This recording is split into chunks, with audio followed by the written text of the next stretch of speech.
आप सभी का बहुत बहुत स्वागत है आज के इस सत्र में। एक बात देखने को आती है कि जब ग्राहक बहुत कम होते हैं तो माल सस्ता मिलता है, क्योंकि तब बेचने वाले को गरज होती है, इसलिए वह अपना माल सस्ते में देता है। इसी तरह से कलयुग में भगवान बहुत सरलता, सुगमता, सस्ते से मिल रहे हैं, क्योंकि अब उनके ग्राहक बहुत कम है ना। सभी तो पैसा कमाने में, शोहरत कमाने में, मान प्रतिष्ठा बढ़ाई के चक्कर में लगे हुए हैं।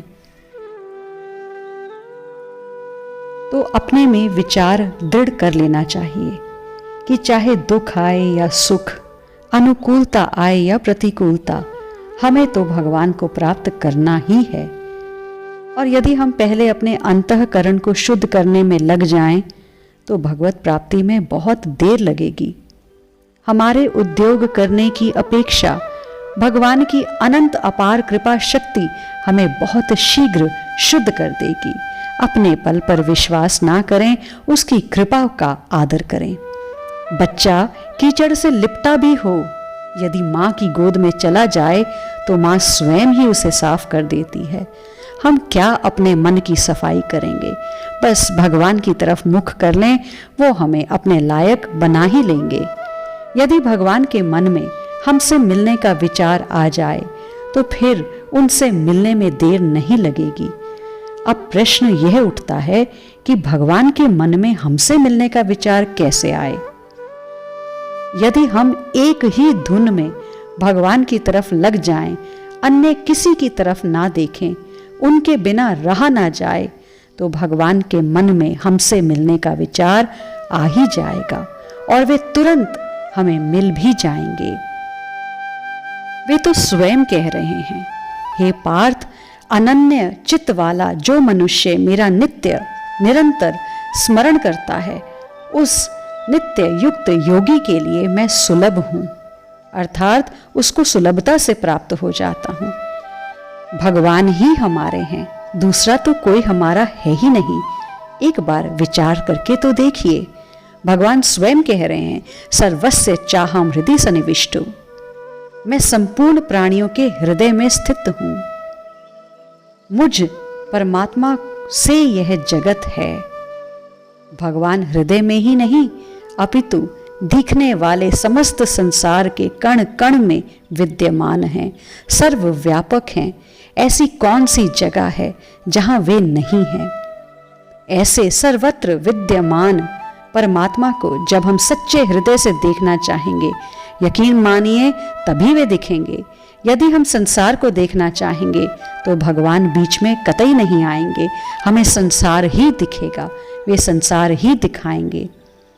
हम संसार को देखना नहीं चाहते, उससे हमें कुछ भी नहीं लेना है, ना उसमें राग करना है और ना ही द्वेष, घृणा भी नहीं करनी। हमें तो केवल भगवान से मतलब है। इस भाव से हम एक भगवान से ही घनिष्ठता कर लें।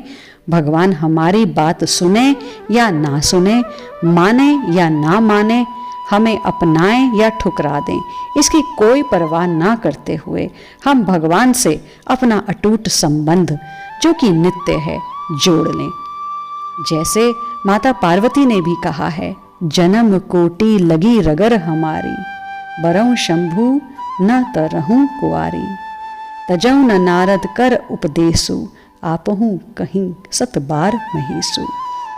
पार्वती जी के मन में यह भाव था कि शिव जी में ऐसी शक्ति ही नहीं है कि वे पार्वती को स्वीकार ना करें। इसी प्रकार हम सब का संबंध भगवान के साथ है। हम भगवान से विमुख भले ही हो जाएं, पर भगवान हमसे विमुख कभी हुए नहीं, होंगे नहीं। हमारा त्याग करने की शक्ति उनमें नहीं है, हमारा मंगल करने की ही उनकी भावना है।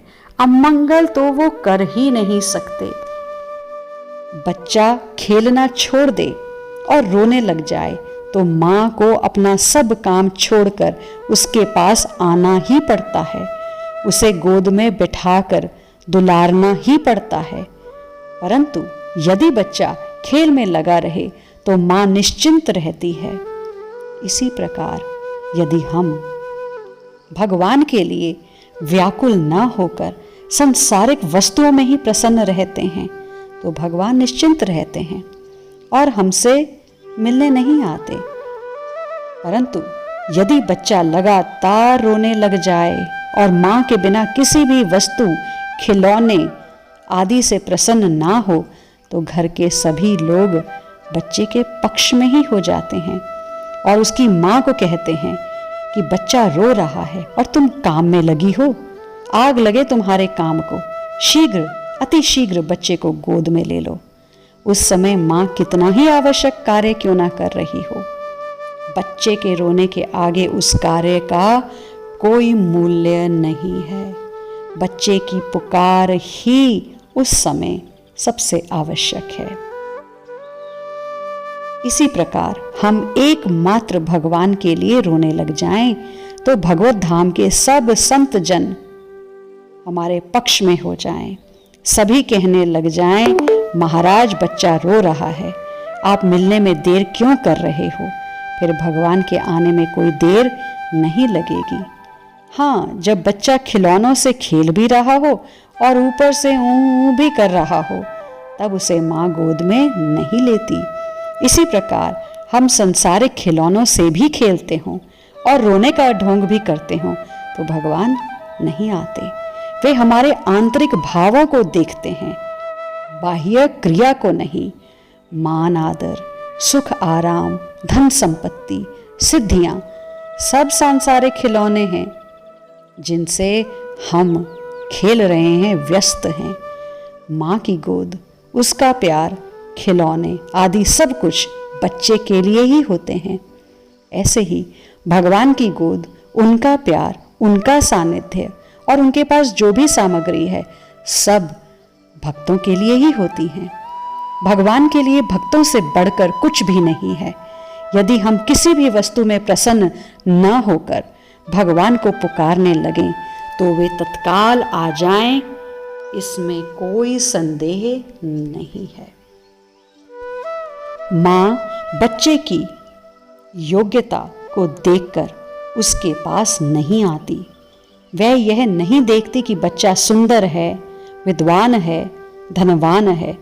बच्चे में मां को बुलाने की यही एक योग्यता है कि वह केवल मां को चाहता है और मां के सिवा दूसरी किसी भी वस्तु से प्रसन्न नहीं होता।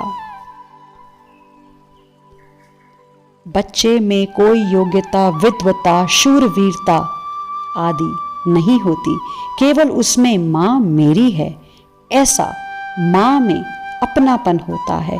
इस अपनेपन में बड़ी भारी शक्ति है जो भगवान को भी खींच सकती है। इसी के कारण प्रहलाद ने पत्थर से भी भगवान को प्रकट कर लिया। हमारी बस यही भूल है कि संसारिक पदार्थों को अपना मानते हैं और श्री हरि को अपना नहीं मानते। केवल उत्कट अभिलाषा होने की देर है, भगवान के मिलने में देर नहीं। अपने भाव के अनुसार चाहे आज, अभी, इसी पल उन्हें प्राप्त कर ले, चाहे भविष्य में वर्षों या जन्मों के बाद। चुनाव हमारा है। आज के लिए इतना ही, शेष चर्चा आगे।